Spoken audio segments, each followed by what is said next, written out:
As you know, housing in this country is a very significant issue. There is not enough places for people to buy, there is not enough places for people to rent, and of course we have a system where we just bring on in hundreds of thousands of more people each and every year. The federal government thinks the way to solve all of this is, of course, to throw more money at the problem, but specifically not really homes that you and I would be able to get access to. Of course, it's generally speaking about social housing, housing commission homes. And the Prime Minister is not getting his way because the Greens are saying no. Everyone else in the Parliament is saying no.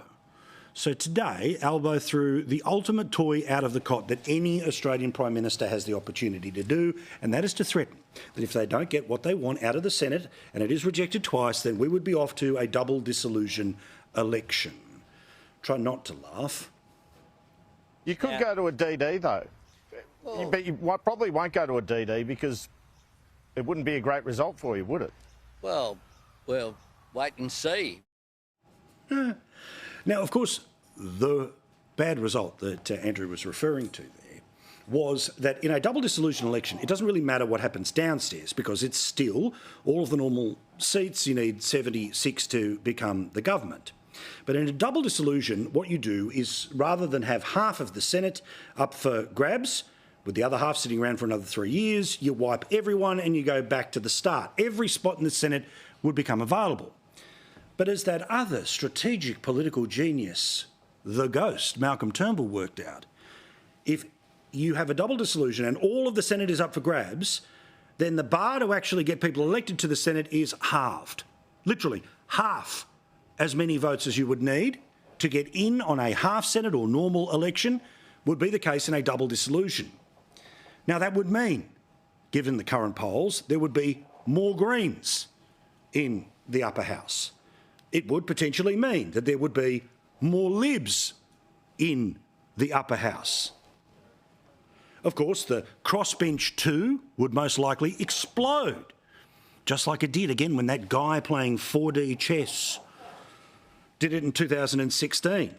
And if you halved the quota for people to get into the Senate, there'd be more people from One Nation, more people from the Lambie Network, probably more people from United Australia Party, and definitely another Teal that would end up getting up, most likely in places like the ACT. But there's other people who would be added to the crossbench. Now, the Prime Minister thinks, look, more of the people who generally vote with me, who cares? The problem is it could go in any different direction. Legalised cannabis most likely would get pretty close to winning a Senate seat. Their vote is very close and they have representatives in the Victorian, New South Wales and Western Australian parliaments. What about the Libertarian movement? Libertarian movement, formerly of the Liberal Democrats, has had people elected to the parliament before. They do okay in Victoria, they're doing particularly well in New South Wales. Could they end up going in? And of course, when you have a look at the overall trajectory of the polls, the Prime Minister can threaten all he wants. Let's call his bluff. Because if there was an election, he would get his backside handed to him. He would lose majority. He would go into minority, as we showed you last week, or last night, I should say. There's some analysis that both parties could end up in the minority position. Don't forget, you want to talk about the polls, Prime Minister, before you put out your piss-weak threats? 57% of people have told the Redbridge polling organisation they cannot name one thing, not one thing, that you have done since you became Prime Minister to make people's life better. There is, of course, the polling that exists, as you've already just seen, from the Resolve people that show 53% of people say the current Prime Minister's performance in most recent weeks is poor or very poor. So good luck, pal. Make whatever threat you want, pour whatever sugar you need into the press gallery's ear that everything is just the same as it was before the 2022 election. Because just as it wasn't the same as the 2019 election, trying to turn the 2025 election into the 2016 election will have exactly the same result.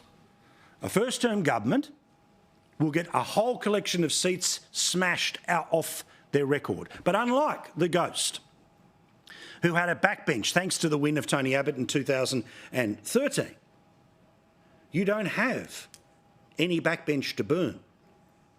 You have a majority government of just 2 seats. It is inevitable that every first-term government loses seats. We saw it in 2010 with Gillard and Rudd. We saw it in 1998 when it came to John Howard. We saw it in 2016 when it was the Ghost. So good luck. You make your threats. The Greens think they're in a sweet spot when it comes to housing, particularly in and around southeast Queensland, because their focus is utterly on renters. The opposition think that they're in a sweet spot because they believe that people should be able to access things like their superannuation to be able to get something resembling a deposit to be able to buy a house. And while there is tens of thousands of people who are waiting on public housing waiting lists, I'm not sure too many of them don't already vote for you, Prime Minister. And then there's, of course, two very different groups who would barely agree ever, who think the Prime Minister is the problem, who think that his government is the problem. And while he parties around thinking that he's the celebrity Prime Minister, the reality is that this is a guy who doesn't impress anyone. As you've heard tonight, chief executives via the Business Council of Australia, they're having a dinner. Right now the Prime Minister is copping it between the eyes from the business community. He also copped it between the eyes today from the man who led the ACTU when the Labor Party truly reformed the economy back in the 1980s and 1990s. Let's go back to what the bosses have had to say. Chief executives of the nation's biggest companies are warning that Australia is losing our way and taking steps backwards.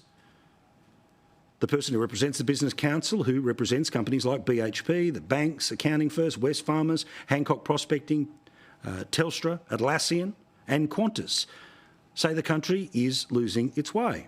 Instead of taking big steps on the things that matter, we're taking incremental but noticeable steps backwards. Of course, the Prime Minister already had a response to these evil business leaders. Is it really the time to be hitting businesses with your wave of IR reforms, increasing red tape and requirements on business? Let's be very clear, those reforms have passed, and under those reforms, this Thursday, 2 days' time, the clock's ticking on whether we will reach 1 million new jobs being created since we were elected to government. So what we're seeing is more jobs being created.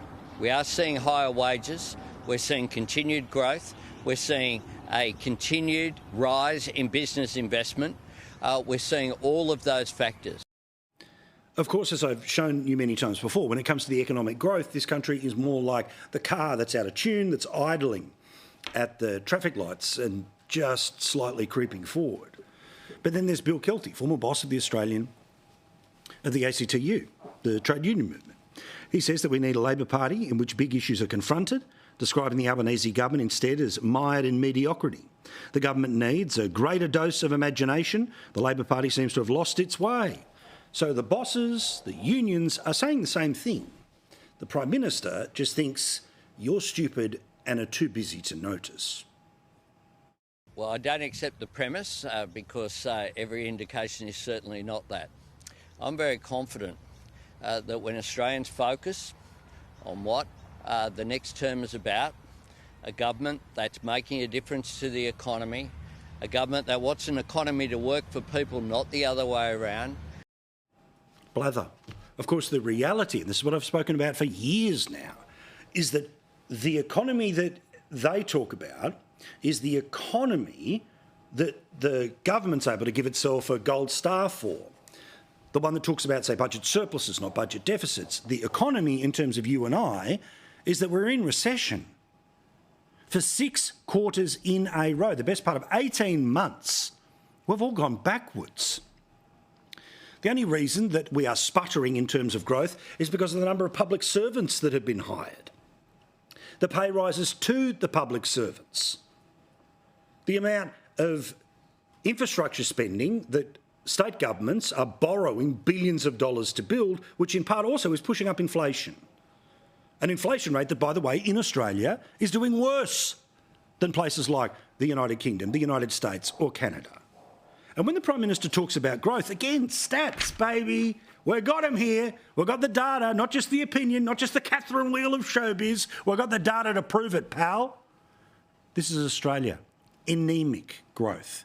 Remember, as soon as there's a minus, as soon as you go under 0% for 2 quarters in a row, then you're in a recession. We are barely growing. Yet the Prime Minister says, well, look at us, 1.5% growth. We are doing better than insert country, insert country. Well, what about the United States? The United States, where inflation at one point hit the best part of 9%, it's the number one issue in the upcoming federal election, and if anything, would be the sole reason why there may be a change of president. Look at what their growth is compared to our growth right now. The Prime Minister likes to tell himself a whole collection of stories, that he has a special connection with the Australian politics that Peter Dutton could never possibly replicate. That if he tells you that he's helped you out with too little, too late tax cuts, you're too stupid to notice. That despite the fact that he promised to cut your energy bill by $275, instead, there's a $25 credit, maybe, for the next 12 months to get you through an election. But of course, that $25 credit comes after your bill's already gone up by the best part of $1,000. The Prime Minister and the people around him need to understand that in the same way, when you point to the stock market as an example of how amazing the economy is going, the reality of everyday people's lives is all that matters, because while the big companies may matter and the big unions may matter and the big media mates may matter, there's about 17 million Australians who once every couple of years get the chance to say whether they want to hire, rehire or fire a government. And the polls right now suggest that minority government is a virtual inevitability. You see, Anthony Albanese may well think, and the people around him, that if they just show lots of black and white images of Peter Dutton and say, cut, cut, cut, and pretend that he wants to put a nuclear reactor in everyone's backyard, the reality is that when this government was hired, it was under a promise of doing better. Instead, everything got worse. There was 1 interest rate rise under the previous government. There have been 12 under this one. So you tell yourself your stories. The reporters will write them down and shove them through the air like you want them to. But the reality of the people sitting on the other end, they go, I'm sorry?